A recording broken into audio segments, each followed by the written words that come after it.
Hello, good evening, welcome on school of advance chemistry. तो अब तक जो हम लोगों ने डिस्कशन किया हुआ है, तो अभी तक हम लोगों ने कैसे नोमेनक्लेचर करना है कायरल सेंटर का, यही तो डिस्कस किया हुआ है। अभी हम लोग क्या करेंगे, अभी हम लोग देखेंगे एक कायरल सेंटर नहीं होगा, ठीक। एक कोई हमारा मॉलिक्यूल है, उसमें कायरल सेंटर नहीं है, लेकिन क्या होता है कि उसमें कायरल सेंटर बन जाता है, फिर उसका नोमेनक्लेचर कैसे करेंगे। तो पहली एक चीज जो याद रखने वाली है, हमें वापस से जो इसके पहले हम लोग पढ़ चुके हैं कि एक कायरल सेंटर कायरलिटिक मॉलिक्यूल में कैसे खत्म हो जाती है। अगर उसमें इन्वर्जन पॉइंट कहीं मिल गया, अगर उसमें आई है तो वो क्या हो जाएगा, तो ऑप्टिकल इनएक्टिव हो जाएगा। और क्या है, अगर उसमें प्लेन ऑफ सिमेट्री है और अल्टरनेट एक्सेस ऑफ सिमेट्री है, SN है। अगर ये तीन ऐसे कोई भी सिमेट्री फैक्टर हैं किसी भी मॉलिक्यूल में, तो वो मॉलिक्यूल कैसा हो जाएगा, एकायरल हो जाएगा, ठीक है। तो अभी हम जैसे अभी हमारे पास एक ये मॉलिक्यूल है, ठीक है। अब इस मॉलिक्यूल की अगर हम बात करें, ये ऑप्टिकल एक्टिव है या नहीं है, ये देखेंगे, और इसका नोमेनक्लेचर कैसे करेंगे, ये चीज देखना है। तो ये स्पेशल टाइप का मॉलिक्यूल है। अभी हम लोगों ने कायरल सेंटर की बात की थी जिनमें CN नहीं थे। इसमें क्या है, इसमें C2 एक्सिस है।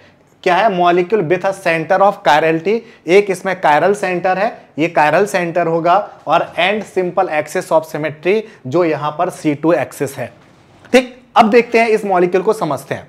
अगर ये इस मॉलिक्यूल की हम बात करें तो देखो यहां पे इस मॉलिक्यूल की बात करने पे हम क्या देखेंगे, ये मॉलिक्यूल हमारे लिए क्या है, अगर ये क्या है, साइक्लाइजेशन हुआ है यहां पे। अगर हम यहां पर इसके साइक्लाइजेशन को ब्रेक कर दें तो ये हमारे लिए देखो मॉलिक्यूल क्या होगा, हमारे लिए ये मॉलिक्यूल कैसा है, ये देखो ये इस तरह से है। यहां पर क्या है, बिलो द प्लेन, और ये क्या है, अबव द प्लेन, ठीक है। ये क्या होगा, ये हमारे लिए होगा NHCOOH। ये क्या होगा, ये होगा CONH2, ठीक है। ये क्या होगा, ये होगा NH, और ये क्या हो जाएगा, COOH होगा ना। और ये क्या हो जाएगा, ये हो जाएगा CONH2। ये मॉलिक्यूल है, ठीक। ये टेट्राहेड्रल मॉलिक्यूल है।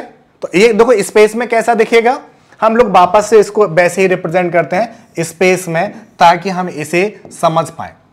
हम अगर कुछ मॉलिक्यूल्स को समझना सीख गए, इसके बाद हमारे लिए आसान हो जाएगी स्टीरियोकेमिस्ट्री को डिस्कस करना, ठीक है। तो देखो हमें क्या दिखेगा, पहली चीज कि इसमें दो टाइप के ग्रुप लगे हैं। एक क्या, CONS2 लगा हुआ है, CONS2 लगा हुआ है, एक NHCOOH NHCOOH लगा। तो हम इसे दो कलर से, अलग अलग कलर से रिप्रेजेंट कर देते हैं। तो हमने क्या किया, हम CONS2 को क्या करते हैं, रेड से कर देंगे, और दूसरा हमारे पास NHCOOH है, इसको हम किस कलर से कर दे रहे हैं, इसको हम लोग येलो कलर से कर दे रहे हैं, ठीक है, ठीक। तो इसमें क्या है, इसमें हम पहले से एक प्लेन डिफाइन कर ले रहे हैं, क्योंकि हमारे पास देखने का तरीका यही तो होता है। तो ये हमारे पास क्या है, ये हमारा प्लेन है। ये क्या है, ये हमारे पास प्लेन है जो हम लोग अप्लाई करते हैं, on the plane, above the plane, below the plane, ठीक। ये पोजीशन कौन सी होगी, ये होगा बिलो द प्लेन, ये क्या होगा, बिलो द प्लेन। और दूसरा क्या है, ये पोजीशन क्या होगी, ये होगी above the plane, this is above the plane, above the plane, और ये पोजीशन होंगी ऑन द प्लेन, ठीक। आते हैं तो हमें क्या करना, पहले NHCOOH को और CONS2 को ऑन द प्लेन लगाना है। तो ऑन द प्लेन अगर हम लोग यहां लगाने आएंगे तो हमें क्या दिखेगा, ठीक। पहले हम आते हैं बिलो द प्लेन और अबव द प्लेन। तो ये हम क्या कर रहे हैं, ये बिलो द प्लेन है, तो हमने इसको क्या किया, बिलो द प्लेन लगा दिया, ठीक।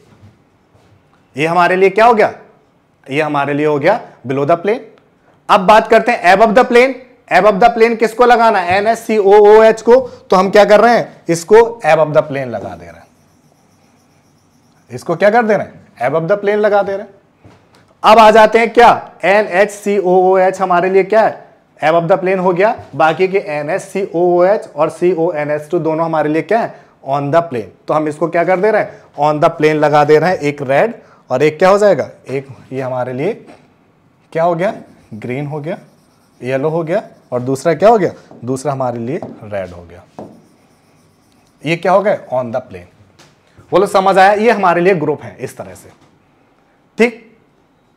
अब अगर हमसे बात की जाए, देखो अगर अब हमसे बात की जाए, क्या ये चीज समझ गए, ठीक।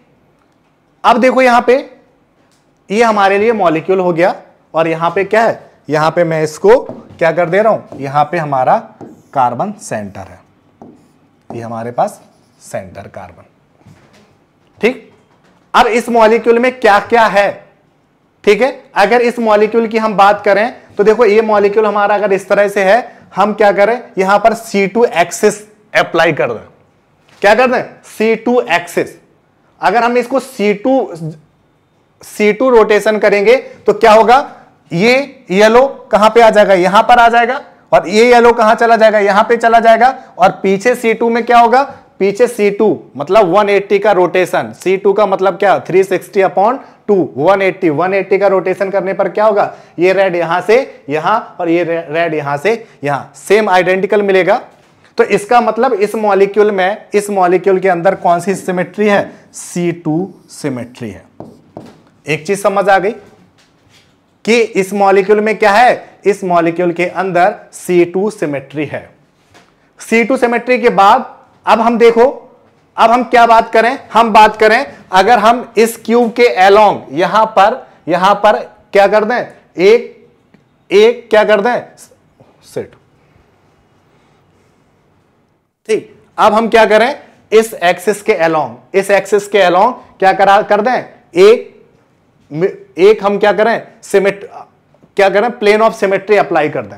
हमने यहां पर एक प्लेन लगाएंगे तो देखो प्लेन लगाने पर क्या, इसका इमेज यहां पे ये सिमेट्रिक है, तो यहां पर अगर इस एक्सिस के अलोंग देखेंगे, इस डायगोनल के अलोंग देखेंगे तो हमें क्या दिखेगा, हमें दिखेगा कि इसमें प्लेन ऑफ सिमेट्री भी है। क्या है, इसमें प्लेन ऑफ सिमेट्री भी है, प्लेन ऑफ सिमेट्री भी है। तो ऐसे मॉलिक्यूल क्या होंगे, ऑप्टिकल इनएक्टिव। ऑप्टिकल इनएक्टिव क्यों हो गया, क्योंकि इसमें प्लेन ऑफ सिमेट्री आ गया। ऐसे मॉलिक्यूल्स जिनमें प्लेन ऑफ सिमेट्री और सेंटर ऑफ सिमेट्री और अल्टरनेट एक्सिस ऑफ सिमेट्री ऐसे आ जाएगा, वो कैसे हो जाएंगे, ऑप्टिकल इनएक्टिव हो जाएंगे। तो ये क्या हो गया, यहां पर ऑप्टिकल इनएक्टिविटी हो गई। अब आ जाते हैं, जैसे ही इसमें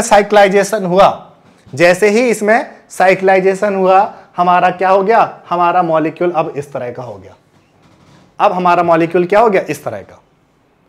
तो इस मॉलिक्यूल के बनने पर, जैसे ही ये मॉलिक्यूल बना तो ये क्या हो गया, तो देखो ये ऑन द प्लेन फ्लैट है, प्लेन पर इस तरह से रिंग बना हुआ है, और ये अबव द प्लेन और बिलो द प्लेन ये बना हुआ है।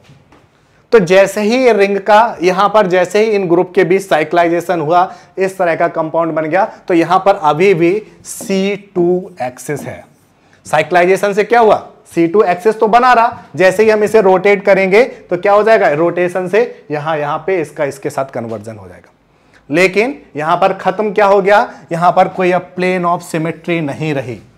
क्या नहीं रहा, no plane of symmetry, no plane of symmetry, no plane of symmetry.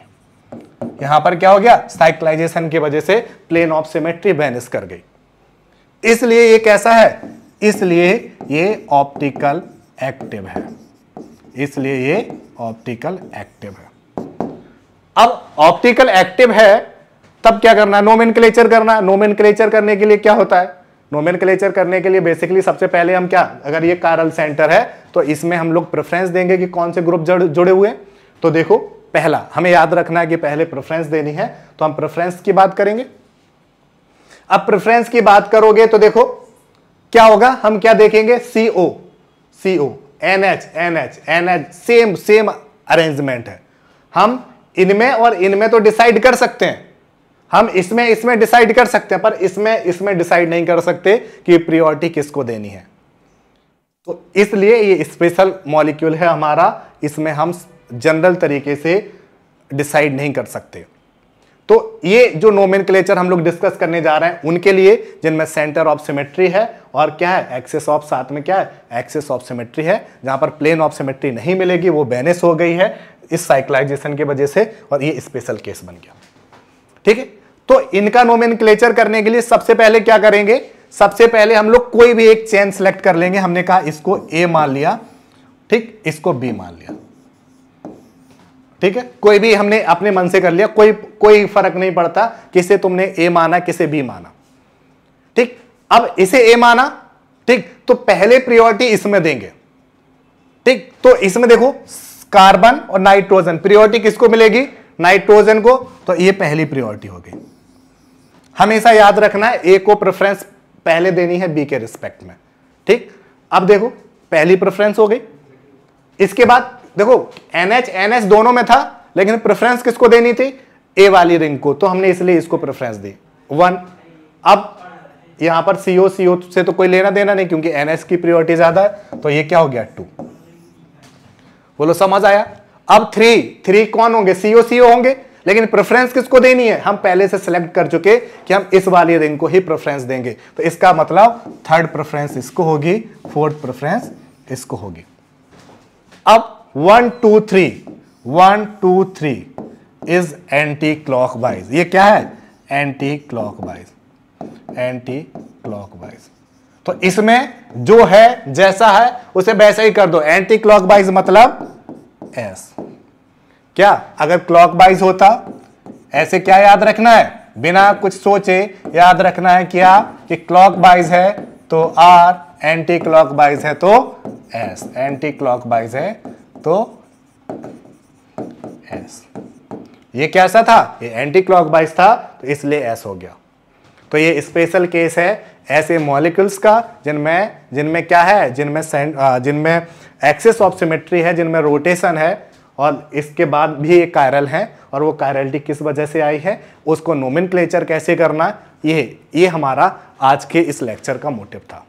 ठीक है, तो अगर इसके बाद भी अगर आपको कोई डाउट्स होते हैं तो हाँ, डिस्क्रिप्शन में जो नंबर और मेल आईडी दी गई है आप उस पर कांटेक्ट कर सकते हैं, आप व्हाट्सएप भेज सकते हैं और मेल कर सकते हैं। ठीक, ओके, थैंक यू।